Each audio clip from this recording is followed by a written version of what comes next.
is not about you. This is not about you. This is about him. Not you. Hello, everybody. I kicked the camera.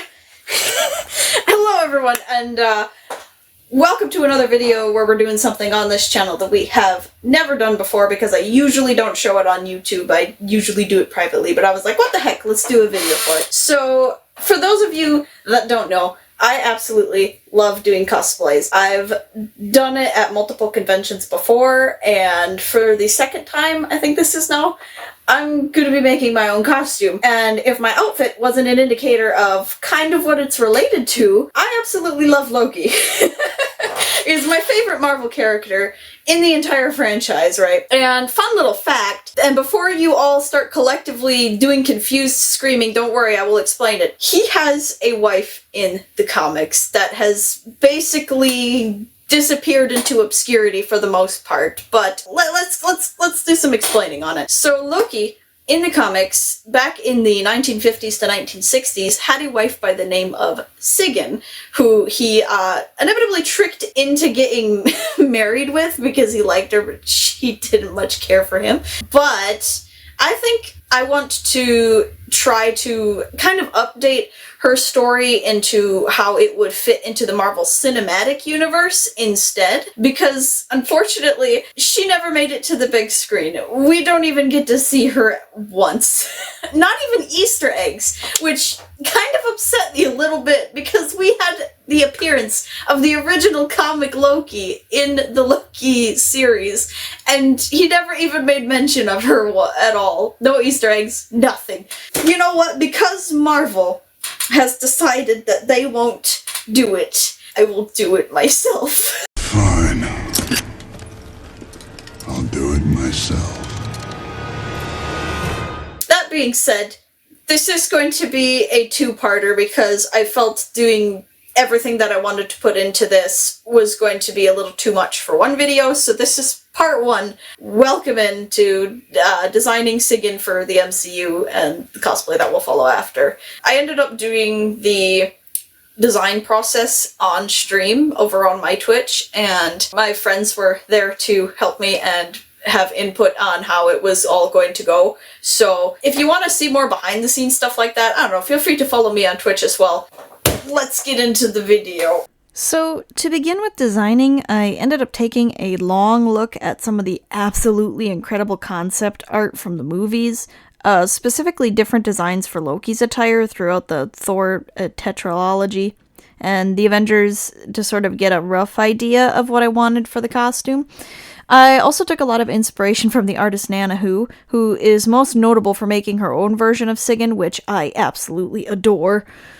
That being said, in the speed paint you see running in the background, I ended up doing about 4 crown and dress designs while I was on live stream, so I could get multiple ideas rolling on which I think would look the best aesthetically, and had my friends put their input in as well throughout the entire process of designing.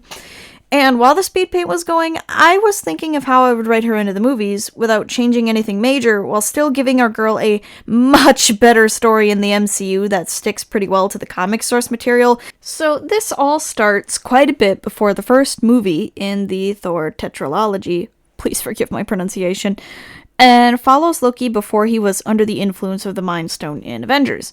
So while he is still a bit mischievous, he hasn't gone full anti-hero or villain yet. So, I imagine that the beginning of all this follows the comics pretty well. Loki finds a fondness in Sigyn in what would probably be a moment of infatuation, and from there he decides to pursue her. Going to her home, he presents her with grand gifts of gold and other fancy things. However, she refuses his offer and states that she is already engaged to someone else, Theoric, and is far above attempted bribery to change her mind. And instead of being angry or having distaste at the mere idea, like in the comics, I imagine she laughs him away pridefully instead, stating that if I were so compelled by fancy objects or riches, I'd have been wed far before you have asked to court, but nice try. This, however, doesn't deter Loki in the slightest, and has quite the opposite effect, because what Sigyn has done is present a challenge instead. And as we know, Loki likes a challenge. So this continues for a while as Loki continues to try and charm her, but she refuses every time. So he concocts the scheme then. on the day of the wedding he would take Theoric's place. And so he did, sending Theoric on a wild goose chase and ensuring he wouldn't make it to the wedding in time. He took his spot with no one the wiser. That is until Sigyn notices how odd Theoric is behaving, and she ends up forcing Loki's hand as he reveals himself after the marriage. At this, she is rightfully furious. As is Odin, who is pissed at his son's idea of a trick, and was going to annul the marriage. However, Sigyn, the ever-stubborn woman she was, spoke up then, stating that if he is asinine enough to do this, then he shall have to attend to me as his wife then, until he has learned the consequences, and backs out. And Odin, in shock at her dedication to her ethics, named her the goddess of fidelity. Then, since she decided to stick this out. And so a game of pride had now begun between the two, one where they would try to get the other to back out of this arrangement.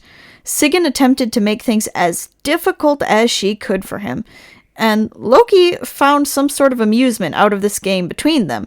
However, after some time of this odd squabbling and contest between the two, there starts to grow an endearing feeling. And when it came down to it, the two seemed to have each other's backs when it was needed. And, hey, mayhaps we could get, an emotional connection between Sigyn and Frigga then, as Frigga explains how Loki behaves a bit to her. So, long story short, they end up genuinely liking each other. And then the first movie happens.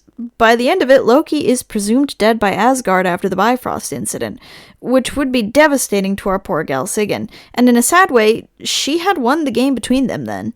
She no longer is held by the marriage vows, but she isn't happy with this either. After Avengers happens, and Loki is taken back to Asgard for the events of the second movie, I think things get a bit deeper then. Loki is a criminal now, and Sigyn isn't held by her vows anymore, since he was assumed dead before. But she now, of her own accord, and since she did now love him, truly, decided to check up on him whenever she was given the opportunity. Though he may have changed a lot since the events of the first movie, and he may have tried to push her away, Sigyn, as we know from before, is stubborn and rather loyal to her beliefs, so she sticks it out with him, visiting him and bringing him books, much like I think Frigga did. And this goes on until Loki, once again, is presumed dead, which leads us to the third movie. Now, obviously, he wasn't dead. He had tricked Thor and all of Asgard, and Sigyn was in the know of this, as Loki eventually tells her. I imagine she wasn't happy with this, but with no way to inform Thor, she decides to keep his secret, lest all of Asgard fall into a panic due to it getting out. So this goes on for quite a while, that is, until Thor returns and figures out Loki's secret, as we've seen in the third movie. In which case, Sigyn is pretty used to this from Loki by now, and when Asgard falls at the hands of Hela, she's one of the people who makes it onto the ship going to Earth. And then Avengers Infinity War happens, wherein Loki makes a sacrifice, which made me think, what if there was more to what he did? What if it wasn't just for Thor that he made the sacrifice play? Our dear Sigyn managed to make it off the ship and escapes Thanos with half of the Asgardians, where eventually it is revealed that she is in fact pregnant, with twins no less. Now Loki doesn't make it to the end of the movie, and obviously doesn't make a return until the Loki series, though this follows a different variant. So it's a bit of a bittersweet ending to what my MCU's Sigyn lives would be. She eventually has twins Vali and Narfi on what becomes New Asgard. Even though Loki's gone, a part of him sort of lives on, and Sigyn can live peacefully with her sons, and with Thor now having a child too at the end of the tetralogy, I think it would be a really fun opportunity that leads into the next generation of Asgardians. And that's how I would have written her. I think it follows the comics pretty well, but it expands on her role and doesn't write her off as subservient. She's a bit more headstrong and stubborn, and with her name literally translating into Victoria's girlfriend or woman friend of victory, I think a more stubborn and prideful version of her would be much better than what we got in the comics, where she's only there to sort of serve him. 50s and 60s writing. And whenever she does something, it's because she wants to and isn't forced to. She still follows her ideologies of being loyal while not being lesser than. Anyway, thank you all again for watching if you've made it this far on what basically was just a huge fan fiction tangent and rambling. But, I hope you guys enjoyed watching me draw out the design, and stick around because there will probably be a video too where I actually do the costume making. So thank you all again for watching. Please hit that like and subscribe and leave a comment if you liked it, if you want to see more of this kind of stuff, and I will see you guys in the next video. Bye bye. I will probably have more refined versions of this available eventually, and have a good night, everybody.